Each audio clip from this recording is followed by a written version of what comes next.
ورحمۃ اللہ وبرکاتہ۔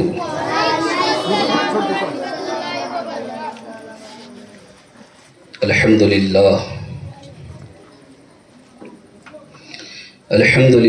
کفا والصلاة والسلام علی عباده الذین اصطفى، اما بعد اعوذ باللہ من الشیطان الرجیم، بسم اللہ الرحمن الرحیم۔ وما نقموا إلا أن أغناهم الله ورسوله من فضله اللهم نور قلوبنا بالقرآن وزين أخلاقنا بالقرآن وادخلنا الجنة بالقرآن ونجنا من النار بالقرآن ربنا افتح بيننا وبين قومنا بالحق وأنت خير الفاتحين، صدق الله العظيم وصدق رسوله النبي الأمين الكريم، ونحن على ذلك لمن الشاهدين والشاكرين، والحمد لله رب العالمين۔ برادران ملت اسلامیہ، خطبہ مسنونہ کے بعد میں نے جس آیت کریمہ کی تلاوت کرنے کا شرف حاصل کیا، اللہ تبارک و تعالی سے دعا ہے کہ میری زبان پر کلمت الحق کو جاری فرمائے۔ آئیے کچھ عرض معروض سے قبل ہم اور آپ مل کر انیس بے کساں، چارہ ساز درد مندہ، وقار دو جہاں، سرور کون و مکاں، مالک این و آں، ہم غریبوں کے غم گسار، سکدے ابرار و اخیار، دونوں عالم کے مالک و مختار، انیس الغریبین، مراد المشتاقین، جان عالمین، شفیع المذنبین، فخر آدم و بنی آدم، خلیفۃ اللہ اعظم، باعث ایجاد علم، منبع جود و سخا، صبح کائنات کے شمس الضحیٰ، شام کائنات کے بدر الدجا، محمد عربی روح فدا صلی اللہ تعالی علیہ وسلم کی بارگاہ میں جس طرح سے میں پڑھاتا ہوں میرے ساتھ مل کر پڑھیے۔ الصلاۃ والسلام علیک یا رسول اللہ، الصلاۃ والسلام علیک یا حبیب اللہ، الصلاۃ والسلام علیک یا نبی اللہ، والسلام علیک یا نبی اللہ صلی اللہ تعالی علیہ وسلم۔ اعلیٰ حضرت فاضل بریلوی مجدد دین و ملت الشاہ امام احمد رضا خواہ فاضل بریلوی یوں کہتے ہیں کہ نعمتیں بانٹتا جس سمت وہ ذیشان گیا، سبحان اللہ، نعمتیں بانٹتا جس سمت وہ ذیشان گیا، ساتھ ہی منشی رحمت کا قلم دان گیا، ساتھ ہی منشی رحمت کا قلم دان گیا۔ برادران ملت اسلامیہ، آج کی اس مختصر بزم میں انشاءاللہ کوشش یہ رہے گی کہ اللہ کے رسول تاجدار مدینہ صلی اللہ تعالی علیہ وسلم کے اختیارات کے تعلق سے کچھ لب کشائی کروں۔ یقیناً ہم اہل سنت والجماعت کا یہ عقیدہ ہے کہ اللہ تبارک و تعالی نے اپنے محبوب کو مختار کل بنا کر بھیجا ہے۔ بے شک اللہ کے رسول صلی اللہ تعالی علیہ وسلم ہر چیز کے مختار ہے، ہر معاملے میں اللہ تبارک و تعالی نے آپ کو اختیارات اور پاور اور طاقت عطا فرمائی ہے، سبحان اللہ، چاہے وہ کسی کو خزانے عطا کرنے کی ہو، چاہے پھر کسی کو جنت عطا کرنے کی، چاہے پھر کسی کو دین عطا کرنا ہو، چاہے کسی کو شریعت کے اندر کوئی چیز مخصوص طور پر عطا کرنی ہو، چاہے کل قیامت کے دن کسی کی شفاعت کرنی ہو، سبحان اللہ، سبحان اللہ، ان تمام باتوں کے اندر اللہ کے رسول تاجدار مدینہ صلی اللہ تعالی علیہ وسلم مختار ہے۔ یعنی اللہ تبارک و تعالیٰ نے آپ کو اختیار دیا ہے، آپ کو طاقت دی ہے. انشاءاللہ ایک ایک کر کے دلیلوں کی روشنی میں آپ کی سماعتوں کے حوالے یہ تمام واقعات حدیث کی روشنی میں آپ کے سامنے پیش کروں گا. اللہ تبارک و تعالیٰ کا فرمان ہے وَمَا نَقَمُوا إِلَّا أَنْ أَغْنَاهُمُ اللَّهُ وَرَسُولُهُ مِنْ فَضْلِهِ. اور منافقین کو کیا برا لگا؟ یہی نا کہ اللہ اور اس کے رسول نے اپنے فضل سے مسلمانوں کو غنی کر دیا، سبحان اللہ، سبحان اللہ، مسلمانوں کو مالدار بنا دیا، مسلمانوں کو دولت مند بنا دیا. اس زمانے میں مال غنیمت حاصل ہوا، اللہ کے کرم سے مسلمان فتح یاب ہو گئے تو اللہ تبارک و تعالیٰ نے مسلمانوں کو بہت ساری دولت عطا فرمائی. حقیقی عطا کرنے والا کون؟ اللہ تبارک و تعالیٰ. سب مانتے ہیں نا؟ اللہ ہی نے اپنے فضل سے مسلمانوں کو دولت عطا فرمائی، غنی کر دیا. لیکن میرا رب فرما رہا ہے کہ سنو وَمَا نَقَمُوا إِلَّا أَنْ أَغْنَاهُمُ اللَّهُ وَرَسُولُهُ مِنْ فَضْلِهِ، کہ اللہ نے بھی مسلمانوں کو غنی کر دیا اور رسول نے بھی اپنے فضل سے غنی کر دیا. اللہ تبارک و تعالیٰ فرما رہا ہے کہ رسول نے غنی کر دیا، رسول نے مالدار بنا دیا.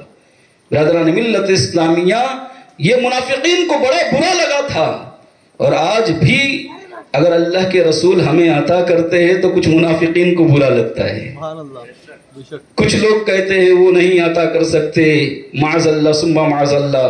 ایسی باتیں تحریر کی گئی کہ اللہ کے رسول صلی اللہ علیہ وسلم کو کسی چیز میں اختیار نہیں، معاذ اللہ.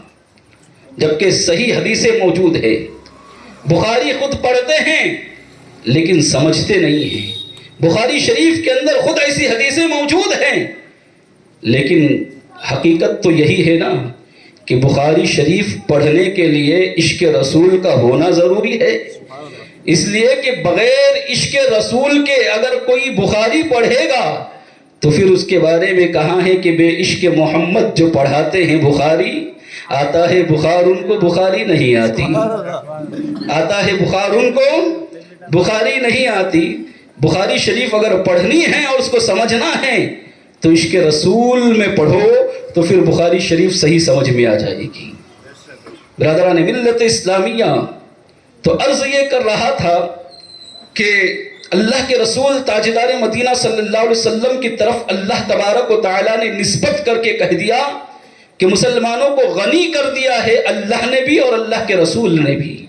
تو اللہ نے یہ صفت اپنے محبوب کو عطا کی جب تو کہا نا کہ غنی کر دیا. جب تک کہ ایک صفت، یہ خوبی، یہ اختیار اگر عطا نہ کیا جاتا تو پھر کیوں کہتا رب؟ گویا رب نے عطا کیا ہے اپنے محبوب کو. اور اس پر بھی حدیث ہے، اور بھی بخاری شریف کی حدیث ہے. بخاری شریف کی حدیث ہے، اللہ کے رسول صلی اللہ علیہ وسلم فرماتے ہیں انما انا قاسم واللہ یعطی، کہ میرا رب مجھے دیتا ہے اور میں تقسیم فرماتا ہوں.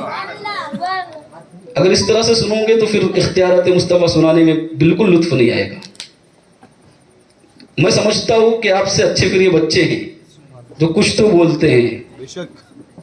اب اس قدر چپ ہو کر اور خاموش ہو کر، میں اتنے دنوں سے کبھی بولا آپ کو بولنے کے لیے؟ میں اپنے باپ دادا کی تعریف نہیں کر رہا ہوں. اگر اپنے باپ کی تعریف کیا ہوتا تو کبھی نہیں کہتا تم کو کہنے کے لیے، لیکن میں تو رسول پاک کی تعریف کر رہا ہوں. ہاں، اختیارات مصطفیٰ اس طرح سننا ہے، بول کر اچھا لگے تو سبحان اللہ بولنا ہے. تو آقا علیہ الصلوۃ والسلام فرماتے ہیں انما انا قاسم واللہ یعطی، کہ اللہ مجھے عطا کرتا ہے اور میں تقسیم فرماتا ہوں. میں تقسیم فرماتا ہوں. اب کچھ لوگ کہتے ہیں کہ امام بخاری نے اس حدیث کو کتاب العلم میں نقل فرمایا ہے تو یہاں سے مراد علم ہے. مخصوص کرتے، تخصیص کرتے ہیں کہ علم ہی آقا علیہ الصلوۃ والسلام تقسیم فرماتے ہیں اور علم ہی اللہ تبارک و تعالیٰ نے انہیں عطا کیا ہے. برادران ملت اسلامیہ، یاد رہے یہ تخصیص کرنے کے لیے ان کے پاس کوئی دلیل نہیں ہے.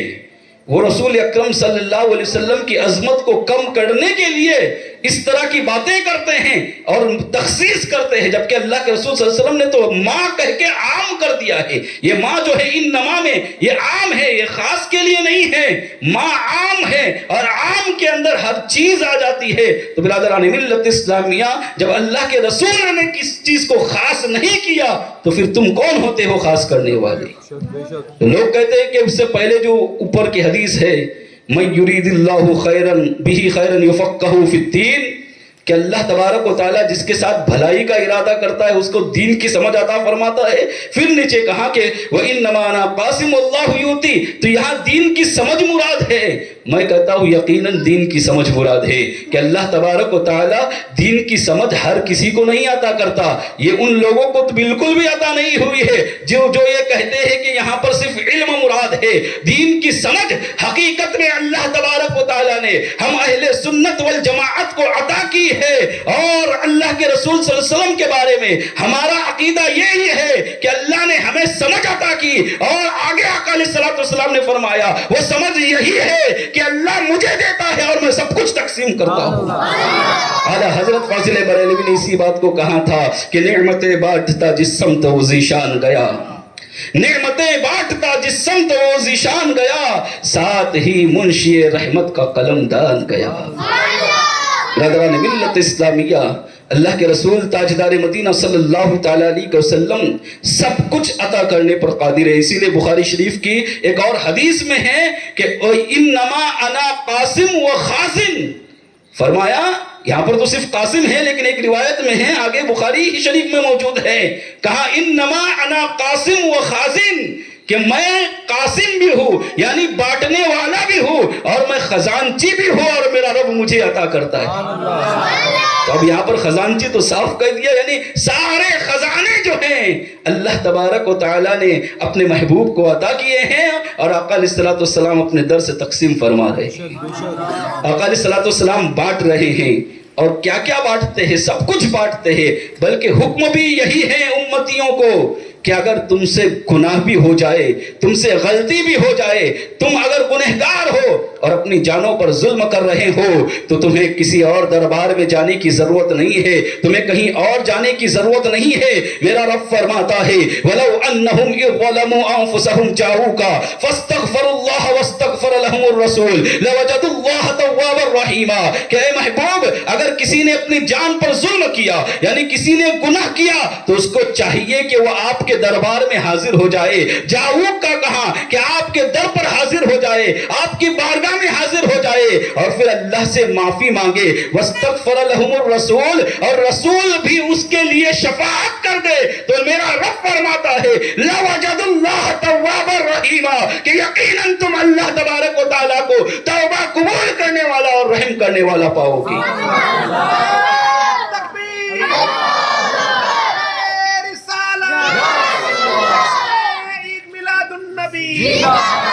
برادران ملت اسلامیہ غور کرے، سب سے پہلے جاؤ تین باتیں آقا علیہ الصلوۃ والسلام کے تعلق سے اس آیت کریمہ میں اس کے تعلق سے فرمائی کہ جو گناہ کرتا ہے اور اس کو چاہیے کہ سب سے پہلا کام جو کرے وہ آقا علیہ الصلوۃ والسلام کے دربار میں حاضر ہو۔ جاؤ کا آپ کے پاس آئے، اگر وہ گناہ سے معافی مانگنا چاہتا ہے، قرآن کہتا ہے 5ویں پاری کی آیت ہے کہ سب سے پہلے وہ بارگاہ محبوب میں حاضر ہو جائے، پھر وہ اللہ کی بارگاہ میں معافی مانگے وہاں جا کر، اور پھر اللہ کے رسول بھی اس کی شفاعت چاہے، اس کی بخشش چاہے۔ پھر یہ ہوگا کہ آقا بھی بخشش چاہے گا اس کی، تو اللہ تبارک و تعالیٰ جب ایک کوئی بندہ گناہ کرنے کے بعد ان 3 سٹیپ پر عمل کرے گا تو اللہ تبارک و تعالیٰ کو توبہ قبول کرنے والا بھی پائے گا اور رحم کرنے والا بھی پائے گا، لیکن شرط ہے تینوں سٹیپ۔ اور آقا علیہ الصلوۃ والسلام بھی اس کے لیے بخشش کی دعا کرے، اس کے لیے شفاعت چاہے، تب اللہ تبارک و تعالیٰ معاف فرمائے گا۔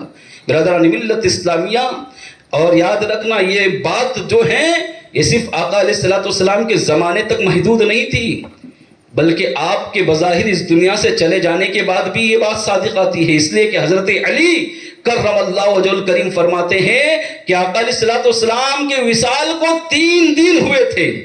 کتنے دن ہوئے تھے؟ 3 دن ہوئے تھے، اور ایک اعرابی آیا، اسے پتہ نہیں تھا آقا علیہ الصلوۃ والسلام وصال فرما چکے، بظاہر اس دنیا سے جا چکے ہیں، اسے پتہ نہیں تھا۔ وہ آقا سے ملاقات کے لیے آیا تھا، پوچھا کہ کہاں ہیں آقا علیہ الصلوۃ والسلام؟ تو لوگوں نے بتایا کہ ایسا ایسا معاملہ ہوا ہے۔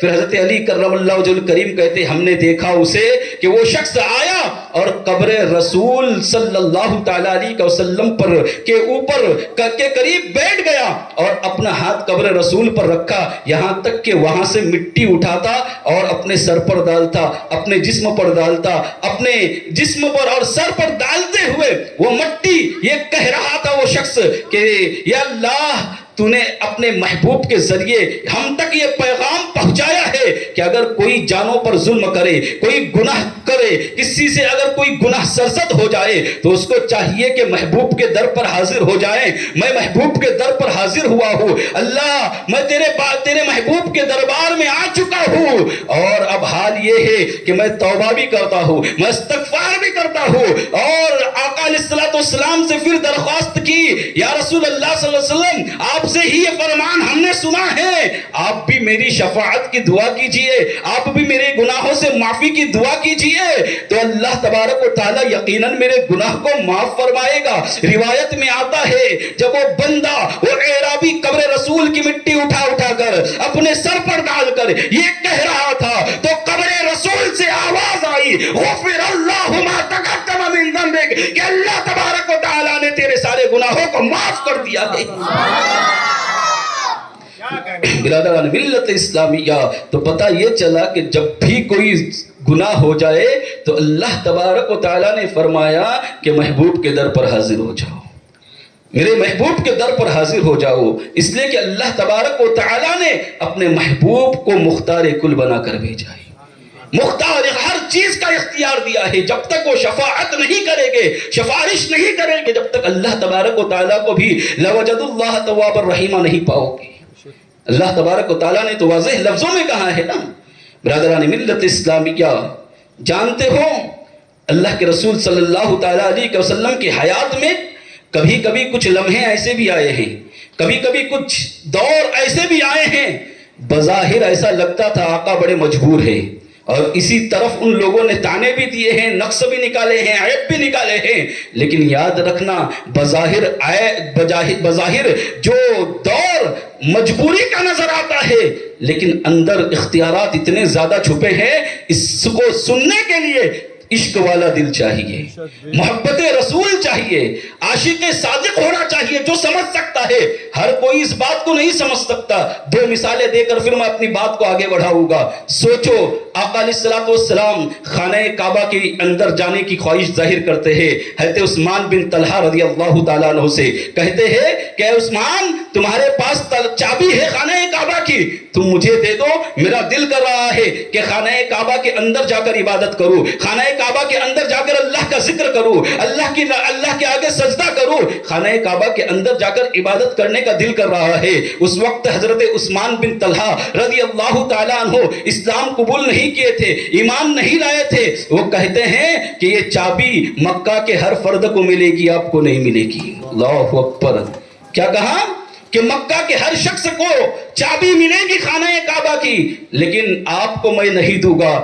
اللہ اکبر! سوچو تو صحیح، بظاہر کتنا مجبوری والا لمحہ لگ رہا ہے، ایسا لگ رہا ہے آقا کتنے مجبور ہیں کہ اندر جانا چاہ رہے ہیں لیکن جا نہیں پا رہے ہیں۔ لیکن آقا علیہ الصلوۃ والسلام مجبور نہیں ہیں، یہ تو آقا علیہ الصلوۃ والسلام کی شان ہے کہ آپ کو اللہ تبارک و تعالیٰ نے عاجزی بھی عطا کی تھی۔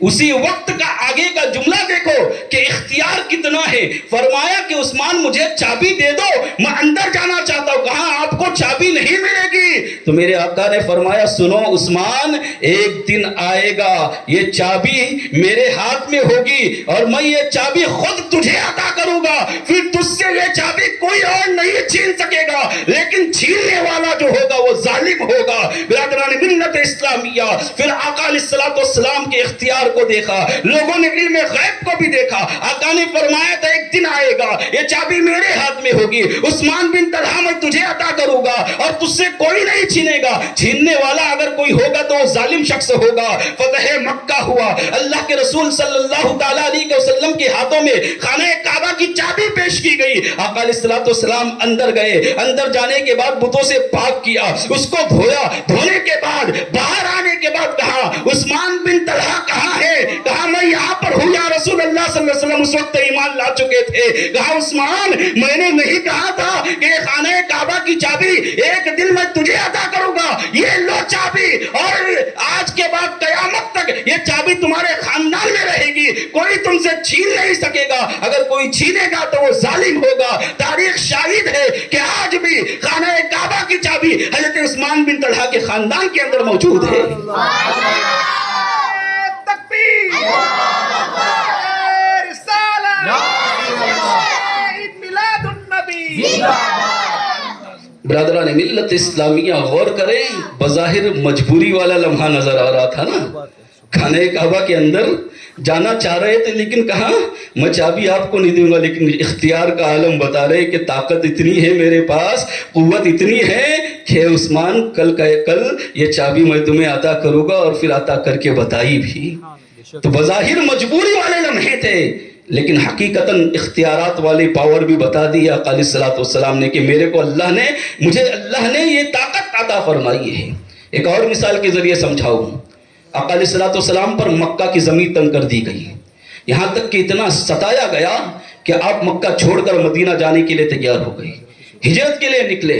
اسی پر بس نہیں ہوا کہ مکہ میں ستایا گیا, بلکہ جب پتا چلا انہیں کہ اللہ کے رسول صلی اللہ تعالیٰ علیہ وسلم ہجرت کر کے مدینہ جا رہے ہیں, تو ان لوگوں نے بڑا ڈھونڈنا شروع کیا, تلاش کرنا شروع کیا کہ اگر یہ مدینہ جائیں گے تو وہاں پر تو ان کے دیوانے بیٹھے ہیں, وہاں پر تو ان کے چاہنے والے بیٹھے ہیں, کہیں ایسا نہ ہو کہ وہاں پر فوج جمع کر کے پھر مکہ پر حملہ کر دے, اس لیے جانے مت دو, ان کو روکو راستے میں. بڑی کوشش کی گئی, ہر طرف گھوڑے دوڑائے گئے, لیکن آقا علیہ الصلوۃ والسلام کا پتہ کسی کو نہیں چلا. اب سارے واقعات جانتے ہو کیسے غار ثور کے اندر آقا علیہ الصلوۃ والسلام تشریف فرما تھے, قریب آئے تھے لیکن وہاں تک نہیں پہنچ پائے. اللہ جس کا نگہبان ہو, اللہ جس کی حفاظت کرنا چاہے, پھر اللہ, انہوں نے بھی تو یہی کہا تھا نا حضرت ابو بکر صدیق سے, لا تحزن ان اللہ معنا, اے ابو بکر گھبرانے کی ضرورت نہیں, اللہ ہمارے ساتھ ہے. برادران ملت اسلامیہ, تو عرض کرنا مقصود یہ ہے, عرض یہ کر رہا تھا کہ آقا علیہ الصلوۃ والسلام مکہ سے ہجرت کر کے مدینہ جا رہے ہیں.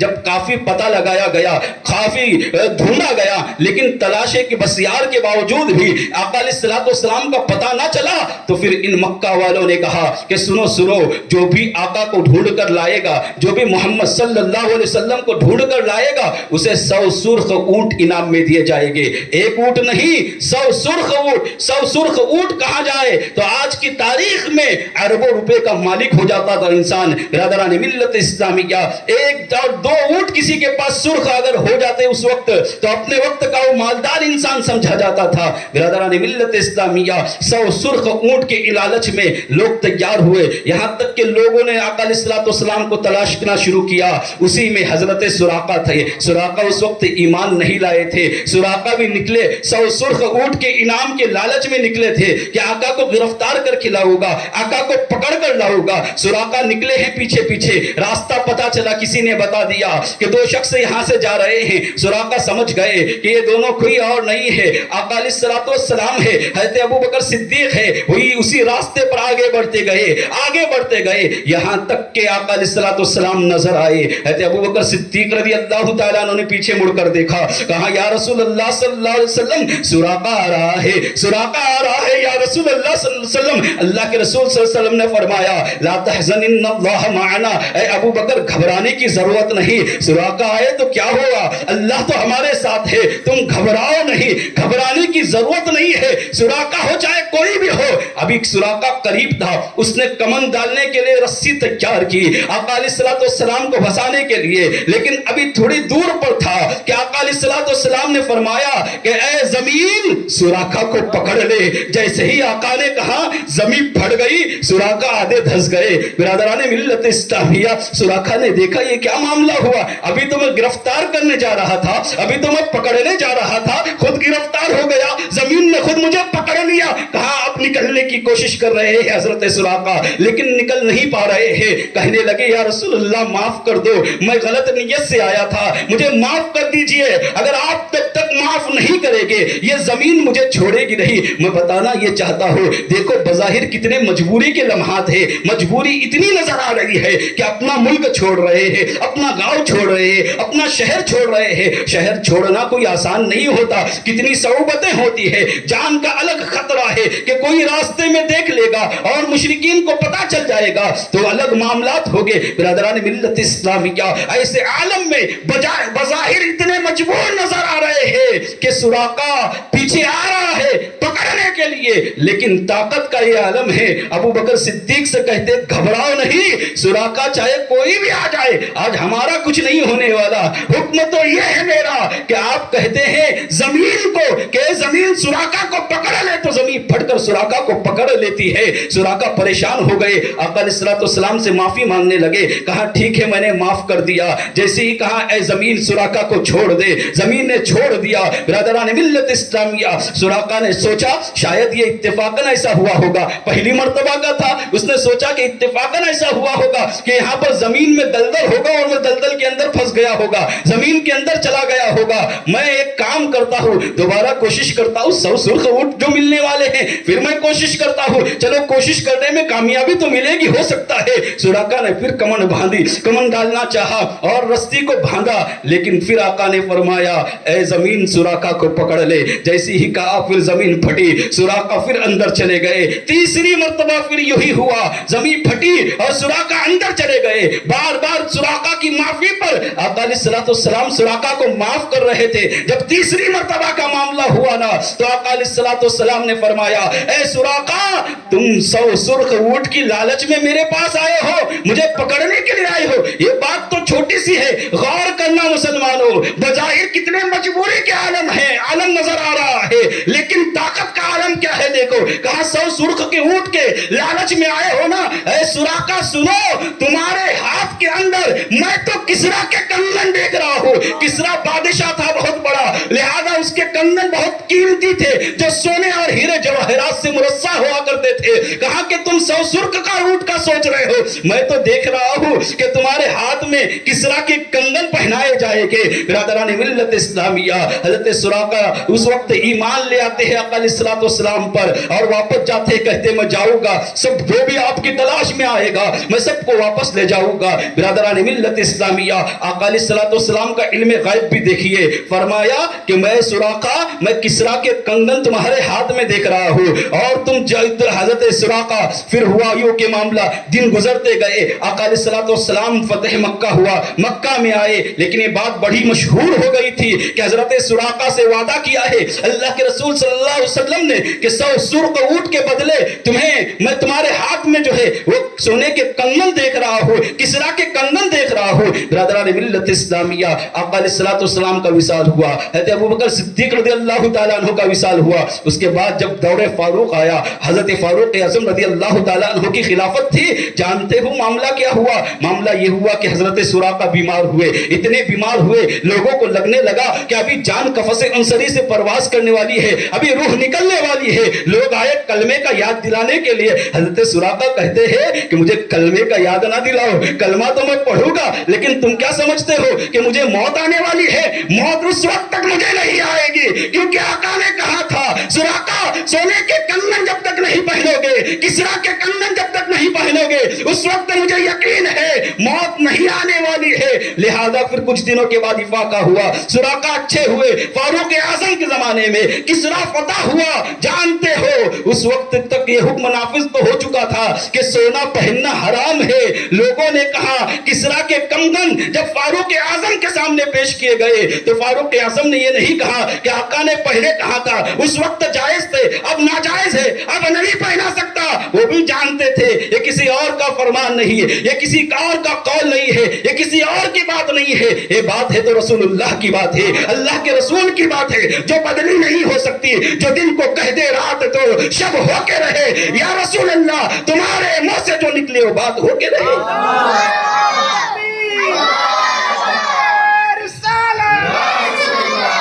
برادران ملت اسلامیہ پھر فاروق اعظم نے اپنے ہاتھوں سے سونے کے کنگن جو ہے وہ حضرت سراقہ کو پہنائے. برادران ملت اسلامیہ آقا علیہ الصلوۃ والسلام کا فرمان حق ہوا. میرے آقا علیہ الصلوۃ والسلام کی بات کبھی غلط نہیں ہو سکتی. میں بتانا یہ چاہتا تھا کہ سوچو بظاہر مجبوری کے لمحے نظر آ رہے ہیں لیکن مجبوری نہیں ہے وہ مختار اور مختار کل بنا کر بھیجے گئے ہیں. اختیارات سب ہے لیکن امت کو بھی تو کچھ سیکھ ملنا چاہیے. صبر کرنے کا جذبہ امت کے پاس بھی تو آنا چاہیے. اس لیے وہ سارے معاملات تھے. برادران ملت اسلامیہ اللہ تبارک و تعالیٰ نے اپنے محبوب کو وہ طاقت عطا فرمائی ہے, وہ قوت عطا فرمائی ہے کہ اللہ کے رسول صلی اللہ تعالیٰ علیہ وسلم کو دین دنیا کے معاملے میں بھی اختیار دیا ہے, دین کے معاملے میں بھی اختیار دیا ہے اور ساتھ ہی ساتھ جو ہے آخرت کے معاملے میں بھی اختیار دیا ہے. چند کچھ جھلکیاں آپ کے روبرو کر کے پھر میں اپنی بات کو مکمل کروں گا. دیکھو دنیا کے معاملات کیسے تھے, غور سے سننا. دنیا کے اختیارات کیسے تھے. حضرت ابو ہریرہ رضی اللہ تعالیٰ عنہ ہوئے, حدیث کے راوی خود فرماتے ہیں کہ آپ نے اس سے پہلے بھی حضرت ابو ہریرہ رضی اللہ تعالیٰ عنہ کا واقعہ سنا تھا کہ حضرت ابو ہریرہ رضی اللہ تعالیٰ عنہ یہ بڑے غریب صحابی تھے, صفہ پہ رہنے والے صحابی تھے. کئی مرتبہ ایسا ہوتا تھا, کہتے ہیں کہ مجھے اتنی بھوک لگتی تھی, کئی دنوں تک کھانے کو نہیں ہوتا تھا, کئی دنوں تک بھوکا رہتا تھا, فاقے پر زندگی گزارتا تھا. حضرت ابو ہریرہ کہتے ہیں کہ جب بھوک سے گشی آتی تھی نا, بھوک کی وجہ سے بے ہوش ہوتا تھا اور زمین پر تڑپتا تھا نا, تو لوگ سمجھتے تھے کہ ابو ہریرہ کو مرغی کا دورہ پڑا ہے. لیکن واللہ مجھے مرغی کا دورہ نہیں پڑ رہا ہوتا تھا. اس وقت میرا حال یہ ہوتا تھا بھوک کی شدت سے میں تڑپ رہا ہوتا تھا. اللہ اکبر. یہ حضرت ابو ہریرہ رضی اللہ تعالیٰ عنہ ایک دن آقا علیہ الصلوۃ والسلام کی بارگاہ میں پہنچے. یا رسول اللہ صلی اللہ علیہ وسلم چند کھجوریں مجھے ملی ہے, آپ دعائے برکت فرما دیجیے, آپ برکت کی دعا کیجیے. یا رسول اللہ یہ کھجور مجھے بہت دن چلنا چاہیے, آپ دعا فرمائیے. اللہ کے رسول صلی اللہ تعالیٰ علیہ وسلم نے وہ کھجور کی جو تھیلی تھی وہ تھیلی کو اپنے سامنے رکھا اور پھر دعا کی, اللہ ابو ہریرہ کی ان کھجوروں میں برکت عطا فرما. میرے آقا کی دعا کب رائے جا سکتی ہے. برادران ملت اسلامیہ حضرت ابو ہریرہ رضی اللہ تعالیٰ عنہ کہتے ہیں کہ پھر میرے آقا نے فرمایا ابو ہریرہ یہ کھجور کی تھیلی لو, تمہیں جتنا چاہے اس میں سے کھجور نکالتے رہو, جب بھی بھوک لگے گی اندر ہاتھ ڈالو تھیلی میں اور کھجور نکالتے رہو. لیکن کبھی کھجور کی اس تھیلی کے اندر جھانک کر مت دیکھنا کہ اندر کیا ہے, اندر کتنے بچے ہیں, کبھی مت دیکھنا. برادران ملت اسلامیہ حضرت ابو ہریرہ رضی اللہ تعالیٰ عنہ کہتے ہیں کہ میں نے پھر ان کھجوروں کو استعمال کرنا شروع کیا, یہاں تک کہ پھر اس کے بعد کبھی فاقے کی نوبت نہیں آئی. میں خود بھی کھاتا تھا, جو مجھ سے مانگتا تھا اس کو بھی عطا کرتا تھا, صدقہ بھی کرتا تھا, خیرات بھی کرتا تھا, جو آتا تھا اس کو دیتا چلا جاتا تھا. کہا کہ کئی وسق, یعنی وسق کہتے 200 کلو کھجور کو, تو ایک وسق نہیں کئی وسق کھجور جو ہے میں اندر ہاتھ ڈال کر نکالتا رہا, لوگوں میں تقسیم کرتا رہا, لوگوں میں بانٹتا رہا, لیکن کھجور ختم نہیں ہوئے.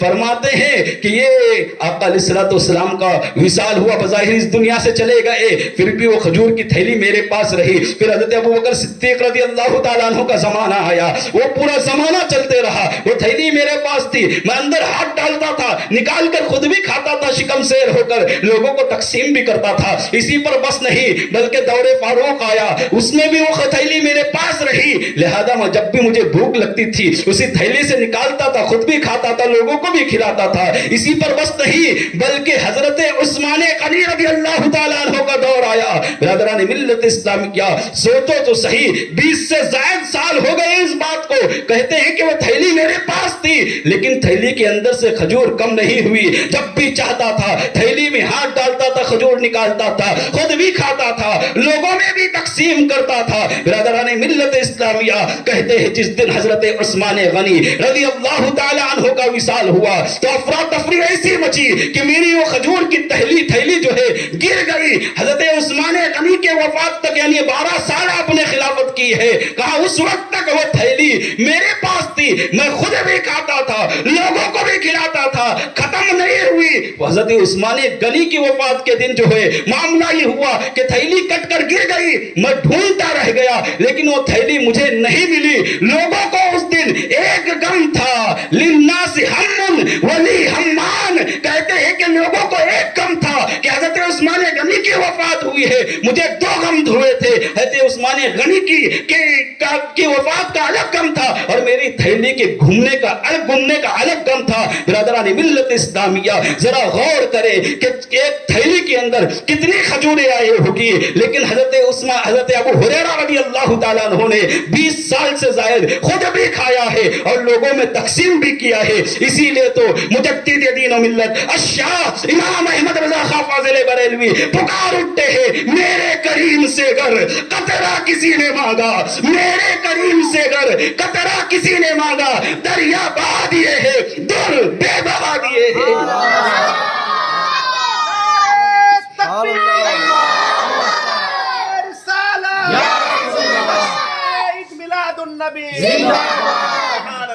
برادران ملت اسلامیہ یہ میرے آقا کی شان، اگر کوئی قطرہ مانگ لے تو دریا اور در بے بہا در عطا کرتے ہیں، در کہتے موتی کو۔ برادران ملت اسلامیہ آقا علیہ السلام کے خزانے میں کسی چیز کی کمی نہیں۔ دیکھیں اختیار کا عالم، دیکھیں یہ دنیاوی معاملات کا اختیار ہے۔ غور کرے کہ دنیا کے معاملات میں اللہ کے رسول صلی اللہ علیہ وسلم کو یہ اختیار دیا گیا تھا کہ اتنی دیر تک حضرت ابو ہریرہ اتنے سالوں تک کھجور کھاتے رہے، لیکن کھجور کی تھیلی سے کھجور کم نہیں ہوئے، اور اتفاق سے یہ روایت بھی بخاری شریف میں موجود ہے۔ برادران ملت اسلامیہ اسی پر بس نہیں بلکہ دنیا کی ایک اور مثال آپ کے سامنے پیش کرتا ہوں۔ حضرت جابر بن عبداللہ رضی اللہ تعالیٰ عنہ، یہ صحابی رسول ہیں۔ حضرت عبداللہ ایک جنگ کے اندر شہید ہوئے تو حضرت جابر ان کے پاس ایک باغ تھا کھجوروں کا، اس وقت کھجوروں کا دور ہوتا تھا، کھجوروں کا ایک باغ تھا۔ حضرت عبداللہ کے اوپر کچھ قرض تھا لوگوں کا، حضرت عبداللہ کے اوپر، ان کے والد کے اوپر، حضرت جابر کے والد کے اوپر کچھ قرض تھا لوگوں کا، اس میں یہودی بہت زیادہ تھے، ان کا قرض زیادہ تھا۔ جب حضرت عبداللہ کا انتقال ہوا تو لوگ حضرت جابر کے پاس آنے لگے کہ تمہارے باپ نے اتنا قرضہ لیا تھا ہم سے، تم کو ہمارا قرض واپس دینا پڑے گا۔ برادران ملت اسلامی حضرت جابر نے کہا کہ یقیناً میرے والد کا جو قرضہ ہے میں دے دوں گا، لہذا کچھ صبر کرو، میرے پاس جیسا میرے پاس ہو جائے گا، آسانی آ جائیں گی میرے پاس، میں آپ کو دیتا چلا جاؤں گا۔ لیکن لوگ ماننے کے لیے تیار نہیں۔ اس میں ایک خاص جو یہودی تھا نا، وہ بڑا ضد پر رہا کہ نہیں، مجھے تو قرضہ ابھی اسی وقت چاہیے، اور اسی وقت کیونکہ دیکھا تھا اس نے ان لوگوں نے کہ حضرت جابر کے باغ سے کھجور جو ہے کچھ پکی ہوئی تھی، تو انہوں نے سوچا چلو کھجور مل جائے گی۔ وہ حضرت جابر جب پریشان ہوئے تو اللہ کے رسول تاجدار مدینہ صلی اللہ علیہ وسلم کی خدمت میں حاضر ہوئے اور عرض کیا، یا رسول اللہ صلی اللہ علیہ وسلم، یہودیوں نے بڑا پریشان کر کے رکھا ہے، کہتے ہیں کہ ہمیں ابھی کے ابھی قرضہ چاہیے اور میرے پاس اس وقت اتنے دولت نہیں ہے، اتنا سرمایہ نہیں ہے، اتنی کھجوریں نہیں ہیں میرے پاس۔ برادران ملت اسلامیہ آقا علیہ السلام نے فرمایا تمہارے باغ میں کھجور پکی ہیں؟ کہاں ہاں پکی ہے۔ کہاں کہ چلو لے کر مجھے، میں دیکھتا ہوں کتنے کھجوریں ہیں تمہارے باغ کے اندر۔ اللہ کے رسول تاجدار مدینہ صلی اللہ علیہ وسلم حضرت جابر کے ساتھ آئے، باغ کا معائنہ کیا۔ حضرت جابر کہتے یا رسول اللہ اتنے جو کھجوریں دیکھ رہے ہیں آپ، اگر اتنی ہر سال اگے گی، یہاں تک کہ 10 سال بھی ہو گئے تو اتنا قرضہ ادا نہیں ہوگا جتنا وہ لوگ کہہ رہے ہیں۔ ہوتا بھی یہی ہے، اگر باپ نہیں ہے تو پتا کس کو کہ کتنا قرضہ لیا ہے۔ اب کچھ لوگ تو زیادہ بھی بتانے لگ گئے ہو کے۔ برادران ملت اسلامیہ آقا علیہ السلام سے کہا کہ یا رسول اللہ صلی اللہ علیہ وسلم، آپ اگر ایک یہودی اس میں جو ہے وہ بہت زیادہ ضد پر اڑا ہوا ہے، آپ اگر اس کو سمجھا لیتے ہیں، آپ اس کو اگر منا لیتے تو بہت اچھا ہوگا۔ دیکھو کسی کی مدد کرنا، آقا علیہ السلام اتنے کام ہیں آپ کو، رات بھر عبادت کر رہے ہیں، اللہ کے رسول صلی اللہ علیہ وسلم دین میں تبلیغ اسلام کرتے ہیں، اور حال یہ ہے کہ ایک غریب کی مدد کرنے کے لیے پہنچ گئے۔ جابر بن عبداللہ کے لیے یہودی کے گھر پر ہوا آقا، جن کے گھر پر حضرت جبرائیل بھی بغیر اجازت کے نہیں آتے، بے اجازت جن کے گھر جبرائیل بھی آتے نہیں۔ برادران ملت اسلامیہ وہ آقا حضرت جابر کے لیے، غریب صحابی کے لیے اس یہودی کے گھر جاتے ہیں، کہتے ہیں اس یہودی سے کہ جابر تمہارا قرض ضرور ادا کرے گا لیکن اس کو مہلت دو۔ کہا بڑی مہلت دے چکا ہوں، میں تو مہلت دینے والا نہیں، مجھے اسی وقت چاہیے پورے کے پورے کھجور۔ اللہ اکبر. آقا علیہ الصلوۃ والسلام واپس تشریف لائے باغ میں. پھر حضرت جابر نے کہا یا رسول اللہ دوبارہ چلیے نا, شاید ہو سکتا ہے مان جائے گا. دیکھو کسی کی مدد کرنا, ہم کسی کے لیے, ہم ہر سنت پر, بہت سارے سنتوں پر عمل کرتے ہیں, لیکن کبھی ایسی سنتوں پر بھی عمل کریں. اگر آپ کے پاس دولت نہیں ہے تو کم سے کم اتنا تو ہے کہ آپ کسی مالدار سے کسی غریب کا بھلا کرا سکتے ہو تو اس کے پاس جائیں. یہ آقا علیہ الصلوۃ والسلام کا طریقہ ہے. برادران ملت اسلامی, حضرت جابر کہتے ہیں کہ یا رسول اللہ ایک مرتبہ اور سمجھائیے. اللہ کے رسول صلی اللہ علیہ وسلم پھر گئے اس یہودی کے پاس سمجھانے کے لیے کہ جابر کو مہلت دو, لیکن وہ یہودی ضد پڑا رہا, کہنے لگا کہ میں مہلت نہیں دوں گا, مجھے ابھی کے ابھی چاہیے بس اور کچھ نہیں. برادران ملت اسلامیہ اسی پر بس نہیں, جب تیسری مرتبہ واپس آئے, دوسری مرتبہ واپس آئے تو حضرت جابر بن عبداللہ کے کہنے پر آقا تیسری مرتبہ بھی جا کر سمجھانے لگے, لیکن وہ ماننے کے لیے تیار نہ ہوا. آقا واپس آئے, کہا اے جابر چلو آپ ہی تمہارے درخت سے کھجور اتار لیتے ہیں. کھجور اتارے گئے, کھجوروں کا ڈھیر لگایا گیا, کئی ڈھیر لگائے گئے. آقا علیہ الصلوۃ والسلام نے جابر سے پوچھا ہے جابر اتنا جمع ہوا ہے؟ کہا یا رسول اللہ اتنے 10 سال تک بھی اگر دوں گا تب بھی میرا قرض ادا نہیں ہوگا, لوگ اتنا زیادہ بتا رہے ہیں. اللہ کے رسول صلی اللہ علیہ وسلم نے تمام ڈھیروں کا مشاہدہ کیا, سب کے ارد گرد گھومنا شروع کیا اور کچھ پڑھنا شروع کیا, اور پھر حضرت جابر سے کہتے ہیں اے جابر مصلی لاؤ, وضو کے لیے پانی لاؤ. پھر آقا علیہ الصلوۃ والسلام نے وضو فرمایا, پھر جابر کو کہا مصلی لاؤ, مصلی لایا گیا. اللہ کے رسول تاجدار مدینہ صلی اللہ علیہ وسلم نے 2 رکعت نماز ادا کی اور کہا یا اللہ جابر کی کھجوروں میں برکت عطا فرما. پھر حضرت جابر سے کہا ہے جابر جاؤ جو تمہارے قرضدار ہے سب کو بلا کر لاتے جاؤ, ایک ایک کر کے سب کو بلاؤ. حضرت جابر گئے, سب کو بلانا شروع کیا. آقا علیہ الصلوۃ والسلام آئے, ایک ڈھیر کے قریب بیٹھ گئے. قرضدار آتے تھے, آقا اپنے ہاتھوں سے کھجور کو اٹھاتے تھے, دیتے چلے جاتے تھے. جو قرضدار آتا تھا اٹھاتے تھے, اس کا قرضہ معلوم کرتے تھے, اتنے کلو ہے لے لے, تیرا اتنا کلو ہے. لہذا سارے قرضدار آتے چلے گئے, سب کو کھجوریں آقا دیتے چلے گئے. حضرت جابر کہتے ہیں کہ بعد میں جب میں نے دیکھا تو جس کھجور کے ڈھیر پر آقا کھڑے ہو کر کھجور تقسیم فرما رہے تھے, پہلے میں اور بعد میں کچھ فرق نہیں تھا. جتنے پہلے کھجور تھے اتنے اب بھی ہے. مجدد دین و ملت الشاہ امام احمد رضا خان فاضل بریلوی اسی لیے تو پکار اٹھتے لا و رب العرش جس کو جو ملا ان سے ملا, لا و رب العرش جس کو جو ملا ان سے ملا, بٹتی ہے کونین میں نعمت رسول اللہ کی. تکبیر, رسالہ, میلاد النبی. برادران ملت اسلامیہ یہی میرے آقا کا اختیار ہے. ایک اور دنیاوی مثال بتا کر پھر بہت تیزی کے ساتھ آگے بڑھوں گا. ایک اور دنیا کی مثال, آقا علیہ الصلوۃ والسلام اپنے صحابیوں کے ساتھ ایک سفر پر تھے کہ راستے میں سارے صحابہ کا پانی بھی ختم ہو گیا, کھانے کے لیے جو چیزیں تھیں وہ بھی ختم ہو گئی, اب کچھ بھی نہیں بچا. آقا علیہ الصلوۃ والسلام ایک لوٹے سے وضو فرما رہے تھے تو صحابہ آئے اور کہنے لگے یا رسول اللہ صلی اللہ علیہ وسلم بس جو آپ وضو فرما رہے اتنا ہی پانی ہے, اس کے علاوہ پانی موجود نہیں ہے. کہاں سارا پانی ختم ہو گیا؟ کہاں ہاں سارا پانی ختم ہو گیا. اللہ کے رسول تاجدار مدینہ صلی اللہ علیہ وسلم نے وضو فرمایا اور پھر کہا اے میرے صحابیوں, پہاڑ کے اس طرف ایک شخص ہے, ایک غلام ہے, حبشی غلام, جو سانڈنی پر بیٹھ کر جا رہا ہے, اس کے ہاتھ میں مشکزہ ہے, اس کو جاؤ اور اس کو لے کر میرے پاس آ جاؤ. کیا فرمایا؟ کہہ دو نا سبحان اللہ. بات شاید سمجھ بھی نہیں آئی, سمجھ میں آئی. آقا پہاڑ کے اس طرف ہے اور آقا فرما رہے ہیں کہ پہاڑ کے اس طرف ایک غلام ہے جو سانڈنی پر سوار ہیں اور اس کے ہاتھ میں مشکزہ ہے, وہ پانی لے کر جا رہا ہے, جاؤ اور اس کو جا کر میرے پاس لے آؤ. برادران ملت اسلامی اس سے بڑھ کر غیب کیا ہو؟ پہاڑ کے اس طرف سے آقا فرما رہے ہیں کہ اس طرف کیا ہے اور کیا چل رہا ہے, کون گزر رہا ہے اور کس پر گزر رہا ہے اور اس کا کلر کیسا ہے, اس کا رنگ کیسا ہے.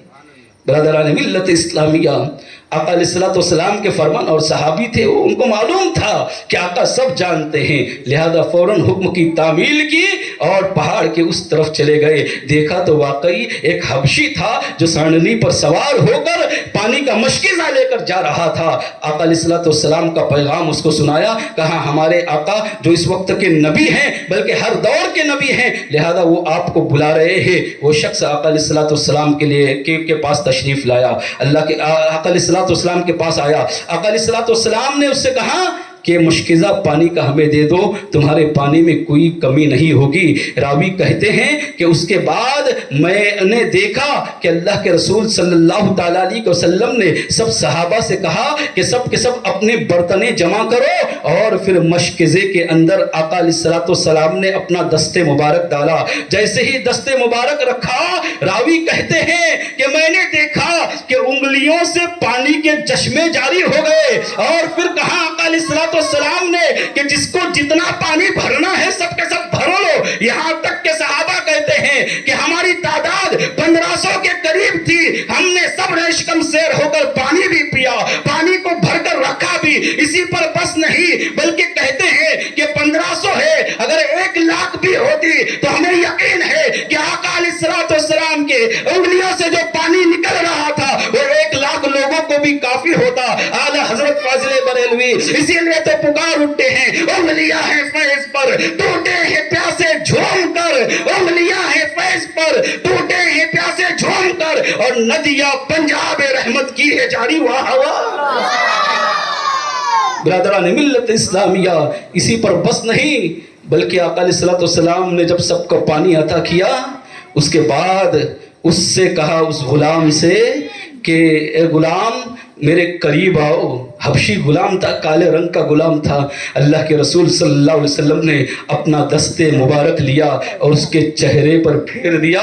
روایت میں آتا ہے جیسے ہی چہرے پر پھیرا وہ کالے رنگ کا تھا، نور والا بن گیا۔ نور والے نے جیسے ہی ہاتھ لگایا اب وہ گورا ہو گیا، اس کا کالا رنگ ختم ہو گیا اور اس کا چہرہ چمکنے لگا۔ اسی لیے تو اعلیٰ حضرت نے کہا ہے کہ چمک تجھ سے پاتے ہیں سب پانے والے، میرا دل بھی چمکا دے چمکانے والے۔ برادران ملت اسلامیہ، اب وہ شخص اس شخص سے کہا کہ یار، اس شخص نے کہا یا رسول اللہ صلی اللہ علیہ وسلم اپنی غلامی میں قبول کر لیجئے، میں دامن اسلام میں آنا چاہتا ہوں۔ کلمہ پڑھا، مسلمان ہوا، آقا علیہ الصلوۃ والسلام کے ساتھ رہنا چاہتا تھا، لیکن اللہ کے رسول صلی اللہ علیہ وسلم نے فرمایا نہیں، تم کسی کے غلام ہو، تم جاؤ اس کے پاس۔ لہذا وہ جب گیا وہاں پر تو اس نے غلام، کیونکہ کالے رنگ کا تھا، جب گیا تو گورا ہو چکا تھا، پہچانا نہیں۔ اس نے کہا تم کون ہو؟ کہا میں تمہارا غلام ہوں۔ کہا تم مجھے نہیں پہچانتے؟ کہا نہیں پہچانتا، میرا غلام تو کالا تھا، تو گورا کیسے کا ہوا؟ تو اس نے کہا کہ معاملہ یہی ہے کہ ایک نور والے کا ہاتھ چہرے پر لگ گیا ہے، بس پورا جسم نور والا ہو گیا۔ برادران ملت اسلامیہ، یہ ہے آقا علیہ الصلوۃ والسلام کا اختیار، یہ ہے اللہ کے رسول صلی اللہ تعالیٰ علیہ وسلم کی طاقت، یہ ہے قوت آقا علیہ الصلوۃ والسلام۔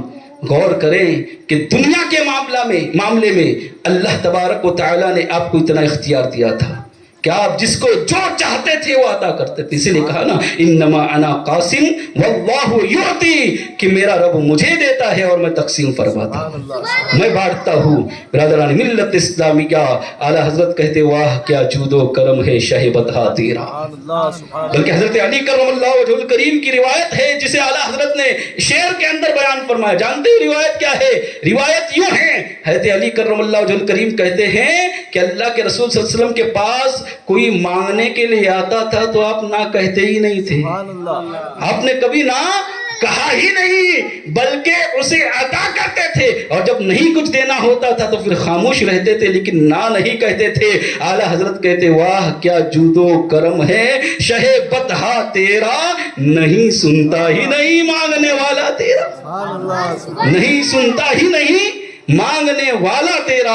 اور ایک جگہ تو یوں کہا کہ مانگیں گے مانگے جائیں گے منہ مانگی پائے گے، مانگیں گے مانگے جائیں گے منہ مانگی پائیں گے۔ سرکار میں نہ لا ہے، لا کہتے نہیں کو، سرکار میں نہ لا ہے نہ حاجت اگر کی ہے۔ مثال کے طور پر کہ اگر آپ کسی کے پاس مانگنے کے لیے جاؤ گے، اگر اس کو نہیں دینا ہوگا نا تو دو آپشن رہتے اس کے پاس، ایک تو کہیں گا کہ نہیں دینا ہے، سرے سے انکار کر دے گا، اور اگر پھر نہیں دینا ہے نا تو پھر کہیں گا اگر تم نے ایسا کیا تب میں تجھے دوں گا، ہے نا، اور اتنی ہارڈ شرط لگا دے گا کہ اس کو دینا ہی نہیں ہے، تو اتنی سخت شرط لگا دے گا کہ اسے دینا ہی نہیں ہے، تو ایک تو نہ کہے گا، یا تو پھر اگر تو نے ایسا کیا تو میں دوں گا، تو نے میرا یہ کام کیا تو میں تجھے دوں گا۔ لیکن میرے آقا نہ تو نہ فرماتے ہیں اور نہ اگر کہتے ہیں کہ مانگیں گے مانگے جائیں گے، منہ مانگی پائیں گے، سرکار میں نہ لا ہے نہ حاجت اگر کی ہے،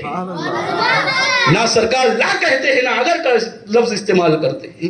برادران ملت اسلامی، کیا یہ ہے میرے آقا علیہ السلام کی شان۔ اللہ تبارک و تعالیٰ نے جس طرح دنیا کے معاملے میں آپ کو اختیار دیا تھا، اسی طرح دین کے معاملے میں بھی اختیار دیا تھا۔ یہی وجہ ہے کہ ایک مرتبہ جب اللہ کے رسول صلی اللہ علیہ وسلم نے فرمایا وَلِلَّهِ عَلَى النَّاسِ حِجُّ الْبَيْتِ مَنِ اسْتَطَاعَ إِلَيْهِ سَبِيلًا، اے لوگو اللہ نے تم پر حج فرض کر دیا ہے جو وہاں تک جانے کی استطاعت رکھتا ہے، جو وہاں تک جانے کی طاقت رکھتا ہے، اس پر حج فرض کر دیا گیا ہے۔ جب اللہ کے رسول صلی اللہ تعالیٰ علیہ وسلم نے یہ کہا نا کہ حج فرض ہوا ہے جو وہاں تک جانے کی استطاعت رکھتا ہے، ہم میں سے بہت سارے ایسے لوگ ہیں جو وہاں تک جانے کی استطاعت رکھتے ہیں لیکن نہیں جاتے نہیں۔ ہم یہ سمجھتے ہیں کہ پہلے گھر بنائیں گے، پھر سمجھتے ہیں کہ ابھی گھر بنایا ہے، ابھی بچے بڑے ہو گئے، بلے بچوں کی شادی کرے گی، پھر بچوں کی شادی ہوگی، پھر سوچتے ہیں کہ اب بوڑھے تو ہونے تو ابھی تو گناہ بھی کرنے باقی ہے، ابھی جا کر آئیں گے تو گناہ کرنے نہیں ملے گا، اس لیے نہیں جاتے، استطاعت ہونے کے باوجود، طاقت ہونے کے باوجود بھی۔ یاد رکھنا آقا علیہ السلام کا فرمان غور سے سننا، اللہ کے رسول صلی اللہ علیہ وسلم نے فرمایا کہ اگر استطاعت ہے، طاقت ہے حج کرنے کی، اور اس کے باوجود بھی اگر حج نہیں کرے گا تو چاہے پھر وہ یہودی ہو کر مرے یا نصرانی ہو کر مرے، اللہ اکبر، یعنی اس کا خاتمہ بالخیر نہ ہونے کے چانسز ہے۔ اللہ اکبر، پوری زندگی ایمان پر رہا، اسلام کی خدمت کرتے رہا اور کلمہ پڑھتے رہا اور خاتمہ بالخیر نہ ہوا تو پھر کیا ہوگا؟ اس لیے اگر استطاعت ہے تو یہ سب کو چھوڑ دو، اور یاد رکھنا حج کرنے سے کوئی غریب نہیں ہو سکتا۔ آقا علیہ السلام نے فرمایا حج کرو غنی ہو جاؤ گے، حج کرو مالدار ہو جاؤ گے۔ برادران ملت اسلامیہ، بہرحال جب یہ حکم نافذ کیا نا کہ من استطاع الیہ سبیلا، تو ایک صحابی کھڑے ہو گئے، کہا یا رسول اللہ صلی اللہ علیہ وسلم کہ ہر سال حج فرض ہے؟ انہوں نے سوچا ہوگا کہ شاید ہر سال رمضان آتا ہے، روزے فرض ہے، ہر سال زکوٰۃ فرض ہو جاتی ہے جس کے پاس استطاعت ہے، لہذا اس طرح انہوں نے سوچا کہ جب روزے اور زکوٰۃ سال میں ایک مرتبہ فرض ہے تو اسی طرح حج بھی ہر سال فرض ہوگا جو وہاں تک جانے کی استطاعت رکھے گا۔ تو انہوں نے کھڑے ہو کر پھر سوال کیا یا رسول اللہ صلی اللہ علیہ وسلم کہ ہر سال حج فرض ہے؟ آقا علیہ السلام خاموش رہے۔ پھر تھوڑی دیر کے بعد گفتگو ہوئی ادھر ادھر کی، پھر آقا علیہ السلام کی بارگاہ میں پھر کھڑے ہوئے وہ اور عرض کرنے لگے یا رسول اللہ صلی اللہ علیہ وسلم کہ ہر سال حج فرض ہے؟ آقا علیہ السلام خاموش ہوئے۔ پھر تیسری مرتبہ وہ شخص کھڑا ہوا اور عرض کرنے لگا یا رسول اللہ صلی اللہ علیہ وسلم کہ ہر سال حج فرض ہے؟ بخاری شریف کی روایت ہے، کیا کہتے ہیں آقا علیہ السلام؟ ذرا غور سے سننا، اللہ کے رسول صلی اللہ علیہ وسلم نے فرمایا لو کنت نعم لوجبت، اے میرے صحابی جب میں کوئی بات کا حکم نہ دوں تو مجھ سے بار بار سوال نہ کیا کرو، اس لیے کہ اگر میں ہاں کہہ دیتا، لو کنت نعم، اگر میں ہاں کہہ دیتا لوجبت، تو ہر سال حج فرض ہو جاتا۔ زندگی میں ایک مرتبہ فرض ہے تو کئی لوگ نہیں جا پاتے، ہر سال کیسے جا پاتے؟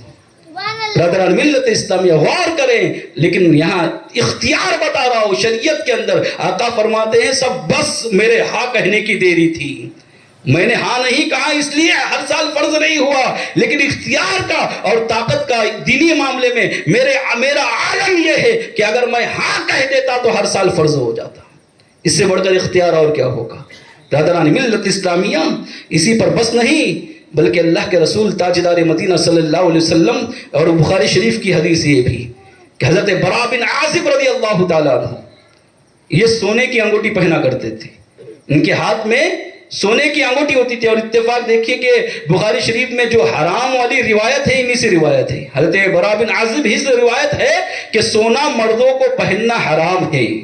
آج کل ہمارے بہت سارے دوست و احباب جو ہیں وہ سونا پہنتے ہیں، اور کچھ غلطیاں ایسی بھی کرتی ہیں خصوصیت کے ساتھ، جب مسجدوں کے اندر نکاح ہوتا ہے تو سونے کی انگوٹھی جو پہنانے کی رسم ہے وہ ہم مسجد کے اندر بھی دلہے کو سونے کی انگوٹھی پہناتے ہیں، الحمدللہ آپ بھی اس چیز کے گواہ ہوگے کہ میں منع کر دیتا ہوں فوراً مسجد کے اندر ناجائز کام حرام کام کروا رہے ہو.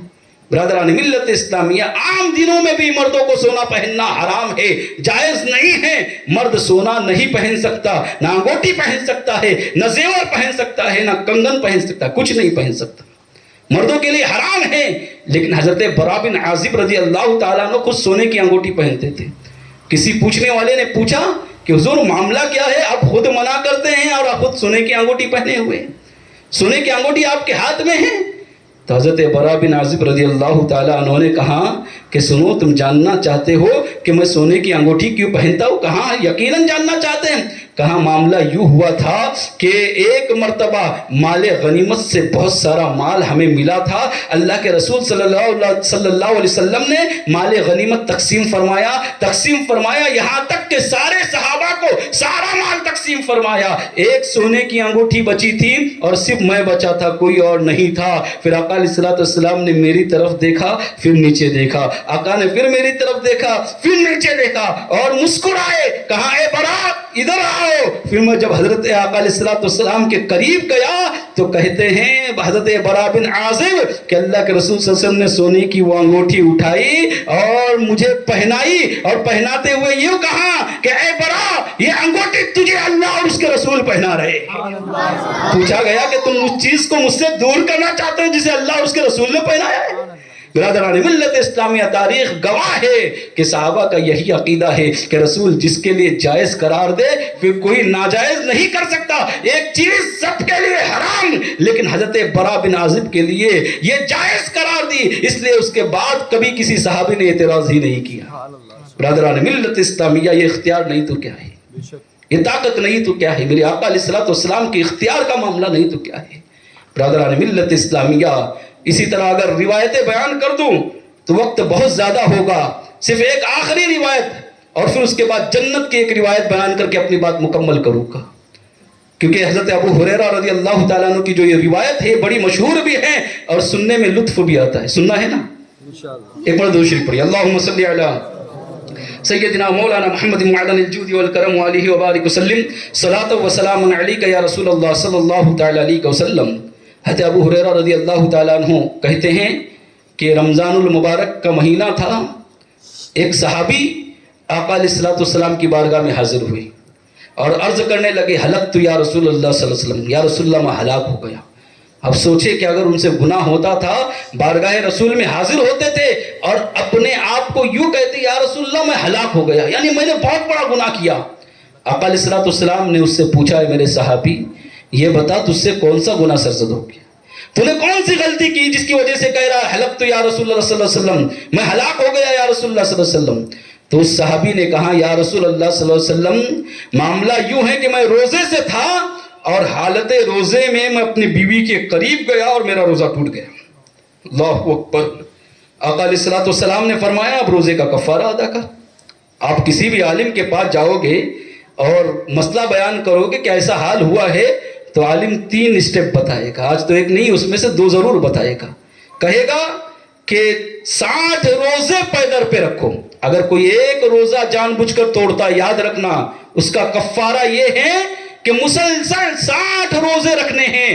ایسا نہیں کہ 51 رکھے اور پھر سوچے گا کہ 9 روزے میں بعد میں رکھتا ہوں, ایک دن کا گیپ کرتا ہوں. تو فرمایا ایسا نہیں, بلکہ اب اس کی گنتی 52 سے شروع نہیں ہوگی, واپس 1 سے شروع ہو جائے گی. سمجھ رہے ہیں بات کو؟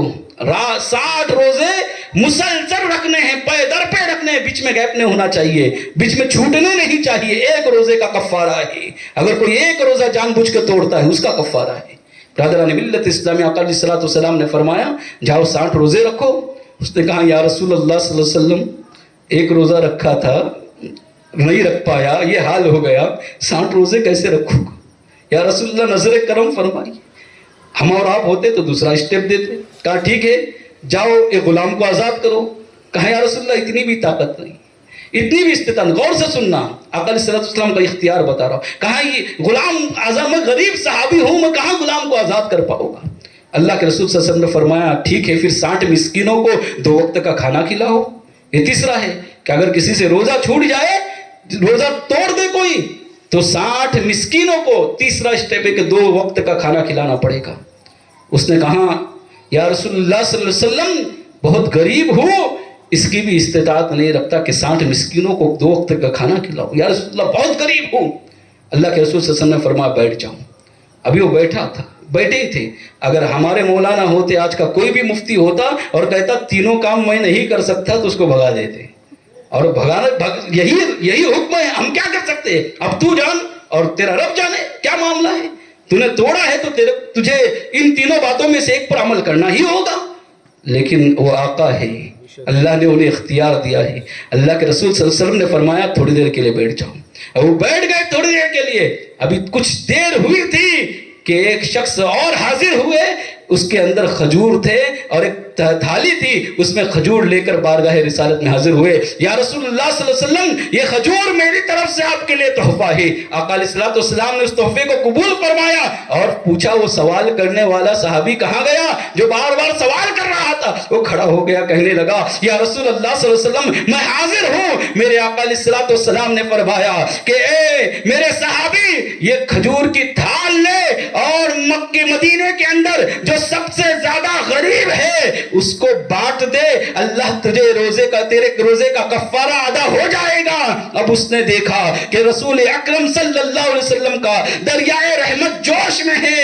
وہ کہنے لگا یا رسول اللہ صلی اللہ علیہ وسلم آپ کہتے ہیں کہ شہر کے اندر جو سب سے غریب لوگ ہیں ان میں تقسیم کر دو. شہر میں مجھ سے زیادہ غریب بھی کوئی نہیں ہے. اتنا سننا تھا. آقا علیہ الصلوۃ والسلام مسکرا دیے اور فرمایا اے میرے صحابی, یہ کھجور لے جاؤ, خود بھی کھاؤ, گھر والوں کو بھی کھلاؤ, تمہارے روزے کا کفارہ ادا ہو جائے گا. برادران ملت اسلامیہ, سوچو تو صحیح کہ اللہ کے رسول تاجدار مدینہ صلی اللہ تعالی علیہ وسلم کو اللہ نے کیسا اختیار دیا تھا. یہ دین کے معاملے میں دنیا کا بھی سن لیا آپ نے, دین کا بھی سن لیا کہ دینی معاملات میں بھی آقا علیہ الصلوۃ والسلام کو اللہ تبارک و تعالیٰ نے اختیار دیا تھا. اور ایک حدیث نہیں ہے, اعلیٰ حضرت فاضل بریلوی نے ایک کتاب ہی اس پر لکھی ہے اور اس میں کئی حدیثیں جمع کی ہے جس میں آقا علیہ الصلوۃ والسلام کو دین کے معاملات میں اختیار دیا گیا ہے. الامن والولا نام ہے کتاب کا. برادران ملت اسلامیہ, لیکن اسی پر بس نہیں, دین کا بھی اختیار, دنیا کا بھی اختیار, اور اللہ تبارک و تعالیٰ نے آپ کو جنت کا بھی اختیار دیا ہے. یہی وجہ ہے کہ ایک مرتبہ حضرت ربیعہ رضی اللہ تعالیٰ عنہ آقا علیہ الصلوۃ والسلام کو وضو فرما رہے تھے. آپ کی اس خدمت سے اللہ کے رسول تاجدار مدینہ صلی اللہ تعالیٰ علیہ وسلم بڑے خوش ہوئے اور فرمایا سل یا ربیعہ, مانگ جو تو چاہتا ہے, جو تو چاہتا ہے مانگ لے. برادران ملت اسلامیہ, اس سل کے اندر مفسرین فرماتے ہیں کہ جو تو چاہتا ہے مانگ, اس کے اندر دنیا بھی تھی, آخرت بھی تھی, سب کچھ تھا. اس لیے کہ اللہ تبارک و تعالیٰ نے اپنے محبوب کو مختار کل بنایا ہے. اس لیے کہا کہ سل یا ربیعہ, اے ربیعہ جو تو چاہتا ہے مانگ, جو تیرے دل میں آئے گا مانگ, میں عطا کرنے والا ہوں, میں آج تجھے دینے والا ہوں. انہوں نے عرض کیا انی اسألک بمرافقتک الجنہ, یا رسول اللہ صلی اللہ علیہ وسلم میں صرف جنت نہیں چاہتا ہوں بلکہ میرا معاملہ یہ ہے کہ میں جنت میں آپ کا ساتھ چاہتا ہوں. جہاں جنت میں آپ رہو گے وہاں میں رہنا چاہتا ہوں, آپ کے ساتھ رہنا پسند کرتا ہوں. اللہ کے رسول صلی اللہ علیہ وسلم نے یہ نہیں فرمایا اے ربیعہ میں دنیا کی چیز کہہ رہا تھا, تو نے تو جنت مانگا اور بھی جنت میں اتنا اعلیٰ مقام مانگا جہاں میں رہوں گا. برادران ملت اسلامیہ, اللہ کے رسول صلی اللہ علیہ وسلم نے فرمایا اے ربیعہ تو سجدوں سے کے ذریعے اللہ کو راضی کر, اللہ تبارک و تعالیٰ میرے ساتھ تجھے جنت عطا فرمائے گا. برادران ملت اسلامیہ, وہ آقا علیہ الصلوۃ والسلام نے بتایا کہ دین کے معاملے میں بھی اللہ نے مجھے مختار بنایا ہے, دنیا کے معاملے میں بھی مجھے مختار بنایا ہے, اور جنت کے معاملے میں بھی مختار بنایا ہے. اسی لیے تو حضور تاج الشریعہ ارشاد پر عرض کرتے ہیں جہاں بانی عطا کر دے بھری جنت ہبا کر دے, جہاں بانی عطا کر دے بھری جنت ہبا کر دے. نبی مختار کل ہے جس جس کو جو چاہے عطا کر دے. نبی مختار کل ہے, جس کو جو چاہے عطا کر دے. برادران ملت اسلامیہ, اس طرح کی جنت کی بھی بہت ساری روایت ہے. پھر کبھی انشاءاللہ وقت آئے گا تو جنت کی بھی اور بھی روایتیں ہیں, وہ بیان کروں گا. میں نے جو بیان کیا میں آپ سب کو گواہ بنا کر, اگر اس میں کوئی غلطی ہو گئی ہوگی تو میں استغفار پڑھتا ہوں. استغفر اللہ ربی من کل ذنب واتوب الیہ. اشہد ان لا الہ الا اللہ واشہد ان محمدا عبدہ ورسولہ وما علینا الا البلاغ. السلام علیکم ورحمۃ اللہ وبرکاتہ.